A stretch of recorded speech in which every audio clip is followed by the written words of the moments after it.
This is the finest book ever written on shamanism. As many of you know, I write books on the medicine traditions of the ancient peoples. And this is by far the best of them, and the first, one of the earliest ones, that sets out the teachings of yoga and the ways of awakening your consciousness, of healing yourself from the wounds of your family stories of the past, and attaining liberation in this lifetime, in this body. To find your references to women in the history of these teachings are paramount to anything else.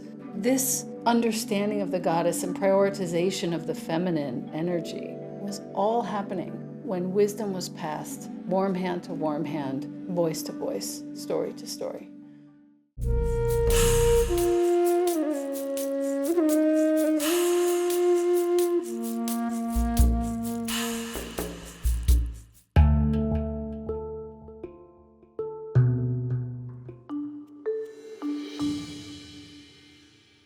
Yoga, power, and spirit.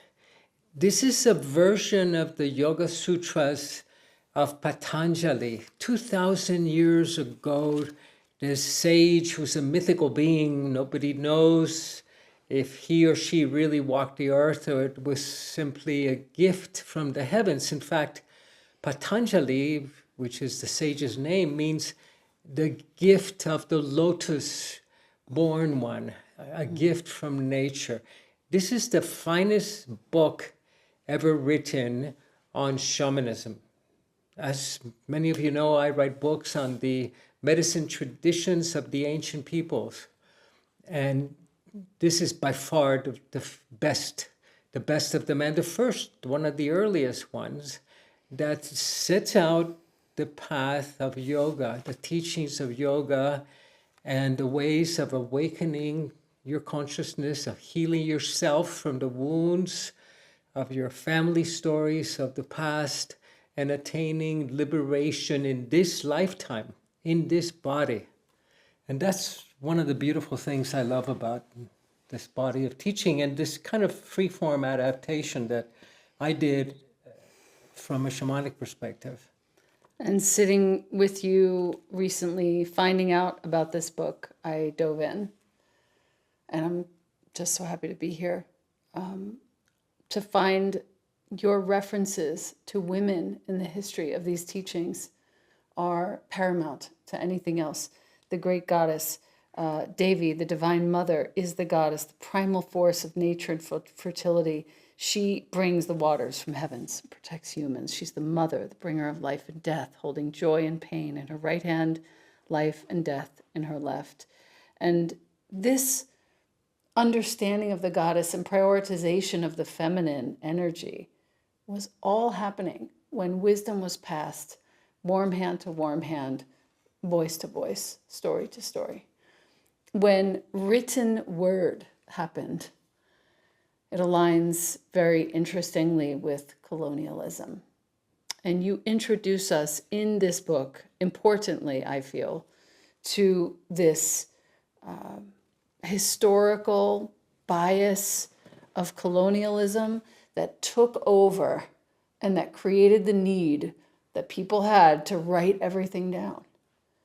And upon writing everything down, in my understanding, there grew a need to distill the teachings down. And for better or for worse, we have them now as these pithy threads of wisdom that we get to bring into our lives in meaningful ways. At a time when we are in such need of true wisdom, because we have a lot of information available to us, a little bit of knowledge, but wisdom is so scarce these days. Yes. And if I understand correctly, please correct me if I'm wrong, wisdom is where knowledge from the past and our experience, lived experience, comes together. That's what it feels like to me. Yeah. And to bring that into our reading of these texts feels healing for our time. It feels like we're honoring the work that was done. We're honoring the feminine force that undergirds all of it. And then we're bringing our understanding so that we can use these teachings in meaningful ways and in helpful ways. You know, information is knowing that water is H2O. Wisdom is being able to make it rain. Information is having a diagnosis. Wisdom is being able to discover the way to health and create health. So wisdom is empowering. Yes. Information is inflating. It inflates your ego. It inflates your sense of, you're connected to it. Wisdom is simple. It's humbling and it's humble. And here in this book, that it was so extraordinary that I had to go back to the source of the Ganges to find out what Patanjali was really talking about. Yeah. The hike up to the source of the Ganges.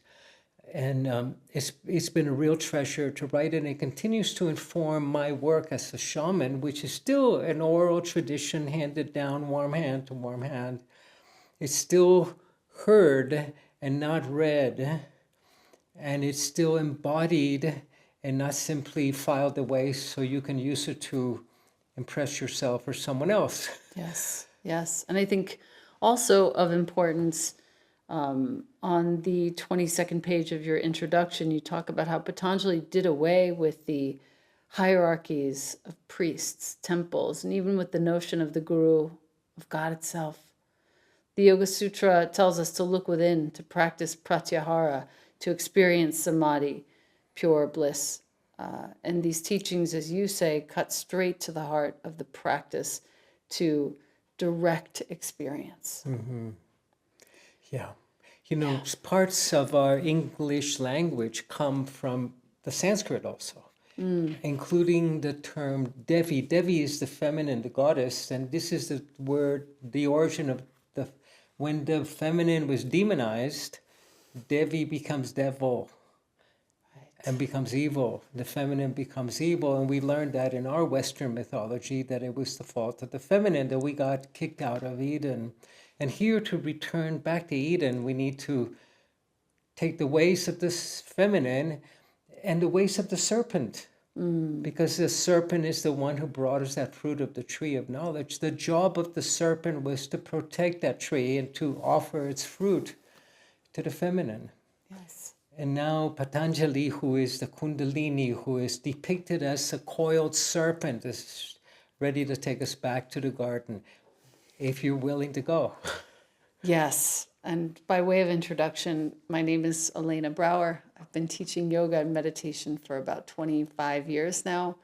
I've been a student of Alberto's. We met about 12 years ago, I think.